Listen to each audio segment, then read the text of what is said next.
Deer season is now in full swing on both sides of the bi-state, and before Missouri hunters head to the stand, they need to be aware of a new law. New tonight, Holden Kerwicki shows us how it allows hunters to take to the sky after a successful hunt. For hunters across the Show Me State, there's nothing better than a fall day in the deer stand. I love being out all the time. You know, I don't need much excuse to get out. Hot, cold, doesn't matter. There's just nothing like it. It's hard to explain to somebody who hasn't done it, but I mean the shakes, the chills, just a live animal coming in. There's nothing quite like it. However, there can be a downside to buck fever. You know, bad things do happen, and accidents do happen, and poor shot placement happens. And anyone who bow hunts and says they've never wounded one, they haven't bow hunted very much. You know, it's gonna happen. In the past, that meant trekking through the woods, trying to recover an animal. Sometimes it's just, you walked right over them. It can be so thick, whether they're in tall grasses or in the timber.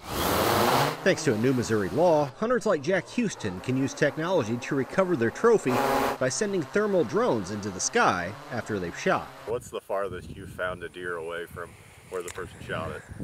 A little over a mile. With a 99% success rate recovering deer, the Mizzou grad student launched Missouri Drone Deer Recovery to help other hunters. Yeah, I get the rush every time. I mean, there's nothing like seeing the deer on the screen and the hooting and hollering. Once he finds it with the drone, if it is still alive, you can't pursue it for 24 hours, but you still know it's there.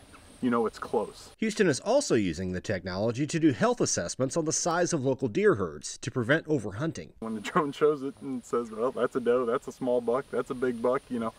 So to get your management right, biggest game changer I've ever seen. The Illinois Department of Natural Resources has a different stance on the issue that may leave hunters feeling grounded, saying in a statement, not only is drone use for hunting unlawful in Illinois, it goes against the spirit of fair chase and widely accepted hunting ethics. I still want to try to teach my son to track his own.